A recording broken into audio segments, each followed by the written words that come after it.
Most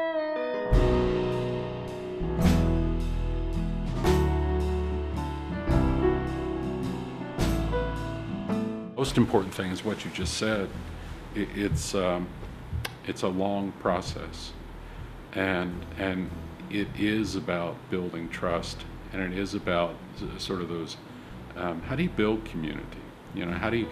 Os Guinness has this wonderful phrase. He talks about living with our deepest differences, and you know, if you're a Baptist, you probably understand the importance of programs. And programs that last 6 weeks, and then you move on to the next program. You don't have time to reflect. You don't have time to think. You don't have time to actually engage in things, because it's this constant activity, this constant, you know, I was brought up on an idle mind is the devil's workshop, so let's never have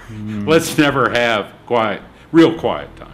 You know, it's always distracting and everything else. So for me, it's not about program, it's not about speakers, it's not about, you know, any of that kind of stuff, but it's about carving out a space where people can be exposed to new things, they can trust other people, and they've got the time to think about it.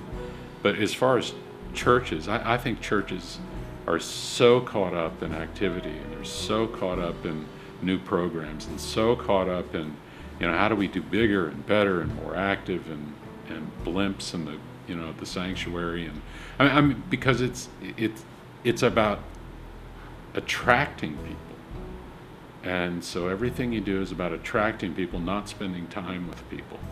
And because what do we measure? You know, we measure numbers. You know, as a Baptist, you're probably familiar with the phrase, "How many are you running in Sunday school?" Well, that's feels like cattle to me, but that's what it's all about. It's about the numbers. And then, you know, we'll have certain programs. Well, let's have a deeper life, or let's, you know, do more Bible study, or this, that, or the other thing. But it's always a 6-week program. It's always it doesn't get into the fabric of the church. And you know, I've worked with churches for 12 years, and I understand you know, the issues they have. I don't have those issues, you know, and that's part of what happens between conferences at the gathering. And I hear about people going on trips together. I hear about people working on projects together. I hear about people, you know, just having dinner with each other, actually staying with each other when they're traveling, or all those kinds of things.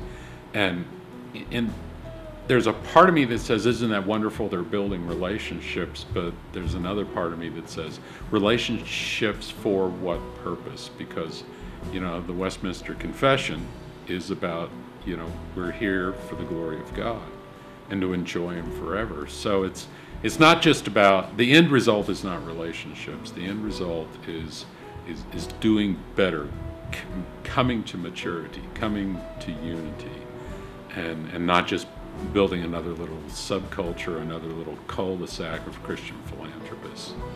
So I always tell people who are teachers, I say, most of us get a comment when people leave either the church or our Sunday school class.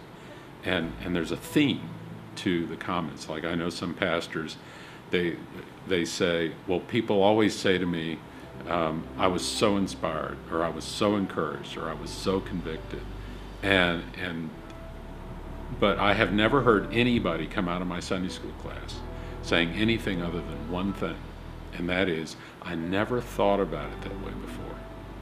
Nobody's ever been convicted or encouraged or enlightened or inspired or anything else, apparently. And in a sense, that maybe that's what I want for the gathering, is for people to leave and say, I never thought about it that way before, but then be open to thinking about it that way, and see if that affects their giving, see if that affects their theology, see if that affects their family life, see if that affects, and if it does, and they're more productive and they're more mature, I'm a happy guy.